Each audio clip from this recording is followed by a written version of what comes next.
All right. Hi. This is Cult of Elections, and you're watching what I guess is going to be my first video here. Today we're going to be going over a possible rematch between Donald Trump and Joe Biden in 2024.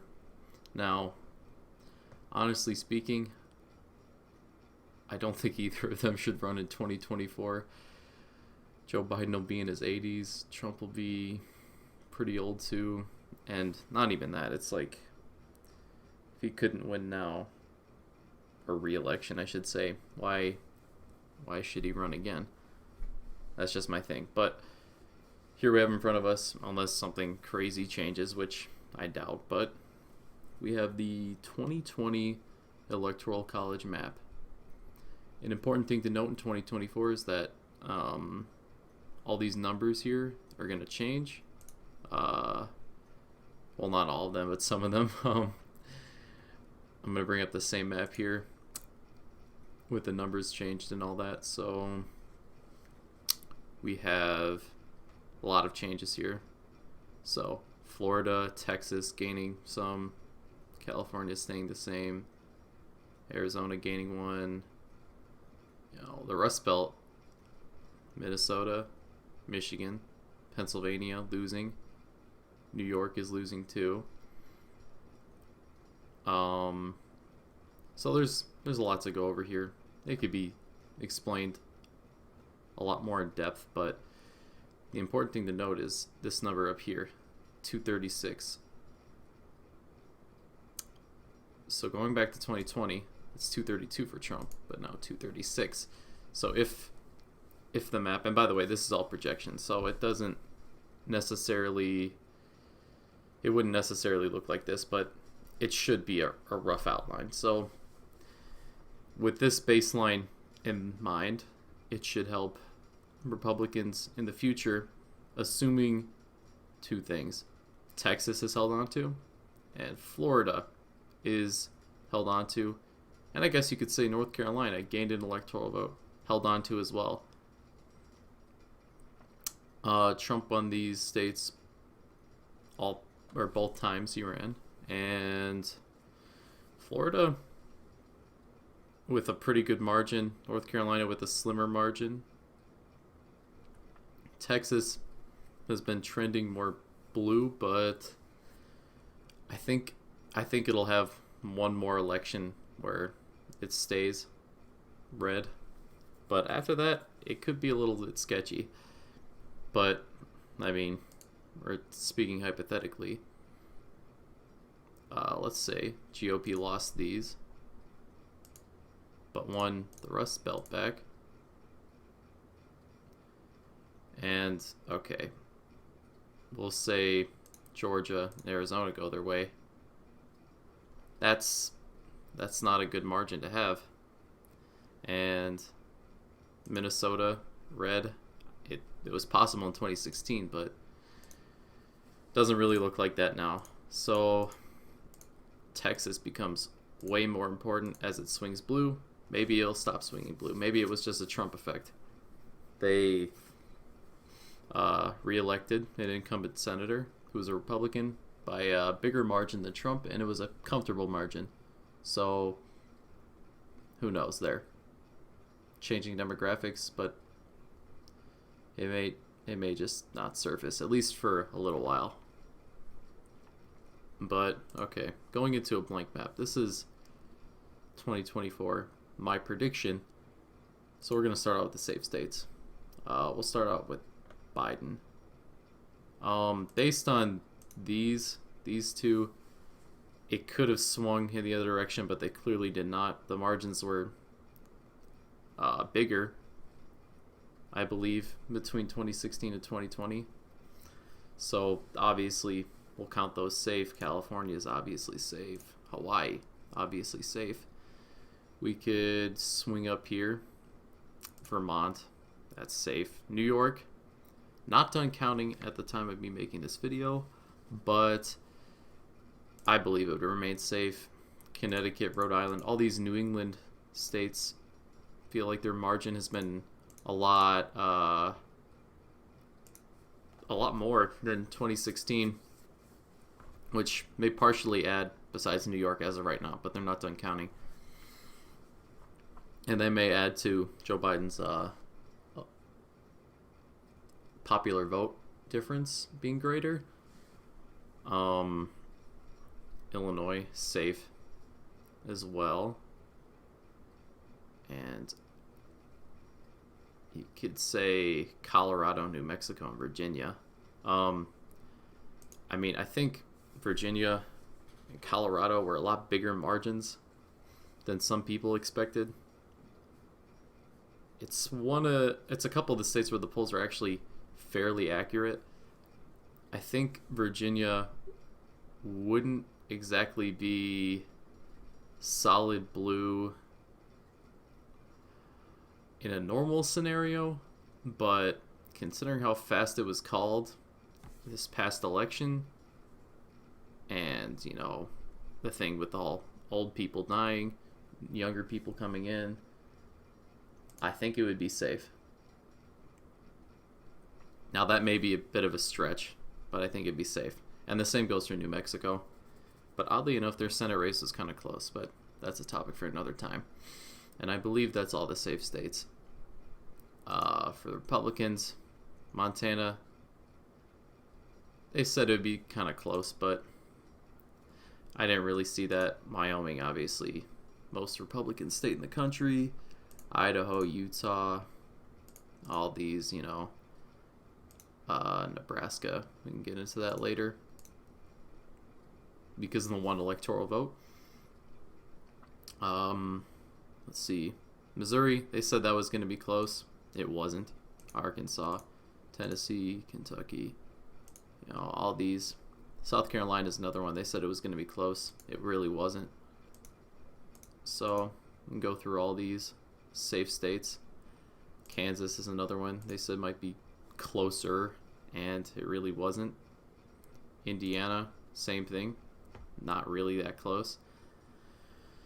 So, this puts our map at 197 to 121, with the only possible oddballs here being Virginia, New Mexico, or, you know, maybe if you want to go on the flip side, Montana, Missouri, South Carolina, maybe Kansas, maybe Indiana, but not really anything else. Everything else here is pretty obvious. So we can go into likely states, and I think if Joe Biden ran again against Trump, which again, I'm saying that's a horrible idea for both sides, Minnesota, it would be likely. I know some conservatives thought they had a chance of winning Minnesota, and to be fair, in 2016, it was pretty close, along with Maine, which I would also categorize in the likely column, along with the first district. I forgot to say for that. Okay, so Maine as a whole would be in the likely column for Democrats.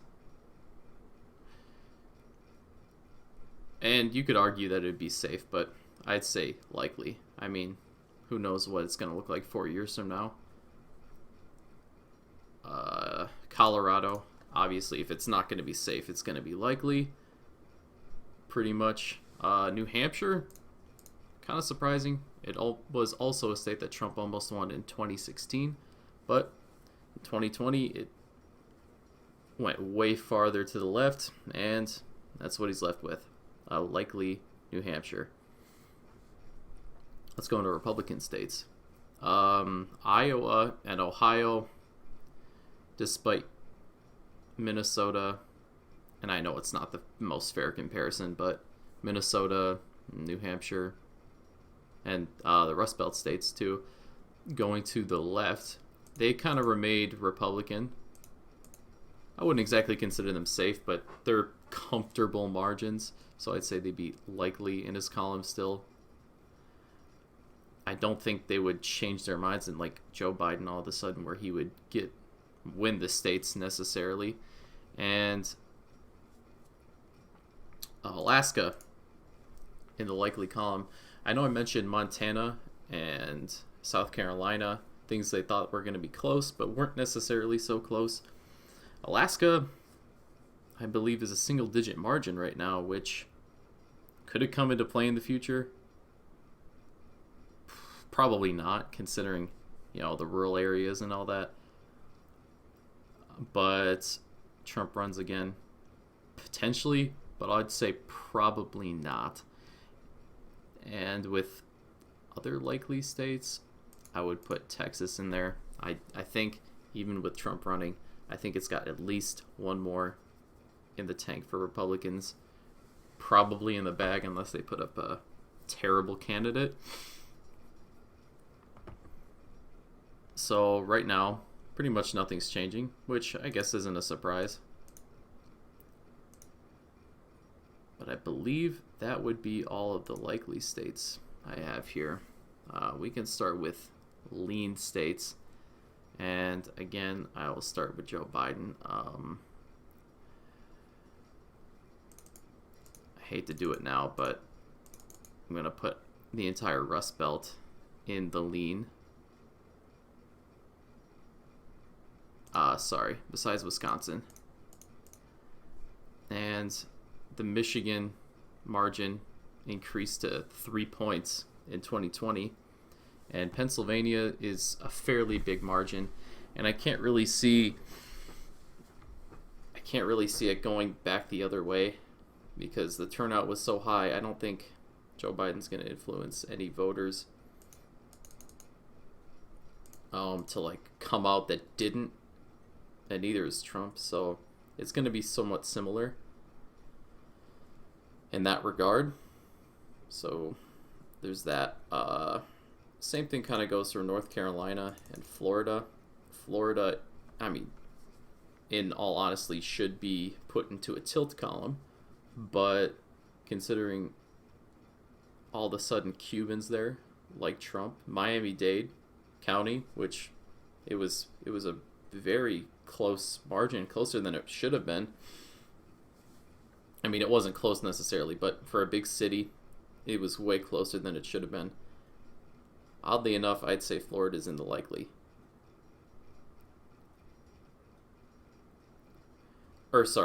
Lean. But Nevada, I would say, is in the lean as well. And with Arizona, I would, unfortunately for Republicans, say it's in the lean as well, which would put Joe Biden at 275, thus giving him the election. And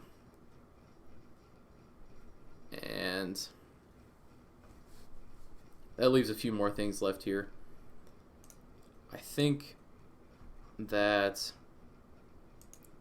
between Wisconsin and Georgia, they would tilt back into his column again. Again, I can't really see things changing much besides maybe some Trump voters dying. And I know that sounds kind of strange, but they are older.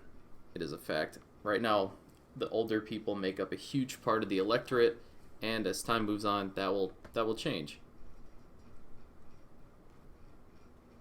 I think that Maine's 2nd congressional district would remain in Trump's column as well. And I think the only difference with this map, in my opinion, is Nebraska's 2nd congressional district going back to the GOP, but by a tilt margin. And I say this because perhaps they wouldn't like Joe Biden's policies as much as it was cracked up to be. He's being painted as a more centrist, but a lot of the people around him are pushing him to be more liberal. And I don't think that's going to play out very nicely here. However, it could be argued that... Oh, I just changed the entire state of Maine. It could be argued that... I flip-flopped those. That's funny.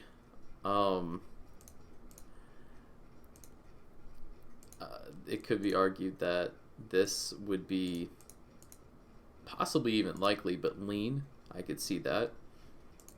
North Carolina was a close enough margin where it could go lean or likely, tilt or likely to Biden. This was a close enough margin. Wisconsin could say same thing with Nebraska's 2nd congressional district and go red.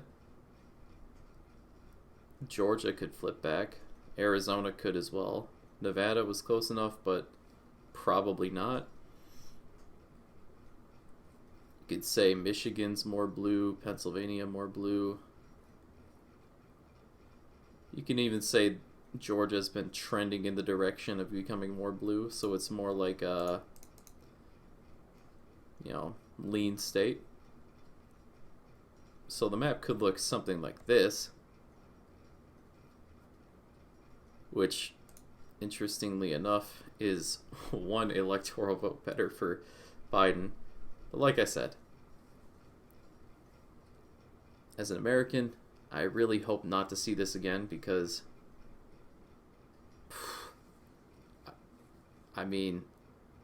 there just comes a certain point where people get too old in order to run the country on a daily basis. I think long-term Trumpism is not good for the Republican Party with the way young people are thinking at the moment. And I think Joe Biden, just himself as a figure, being president for that long, could potentially kill a more progressive movement. Maybe less people are motivated, say they were pissed off by Trump's policies.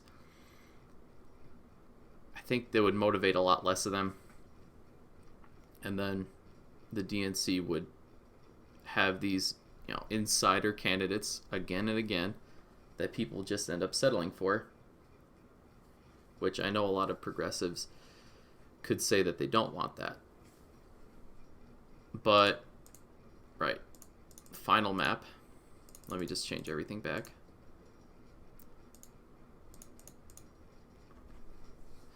.301 to 237. Now, you could look at this 4 years from now, and maybe we'll be stuck in this position, which again, I really hope not. But it would have Trump at a closer margin, but only because of Texas and Florida, North Carolina gaining electoral votes, pretty much, and then Rust Belt states losing them. What do you think of this prediction? Is it good, bad, trash? Great? Let me know in the comments. Be sure to like and subscribe, and I'll see you next time.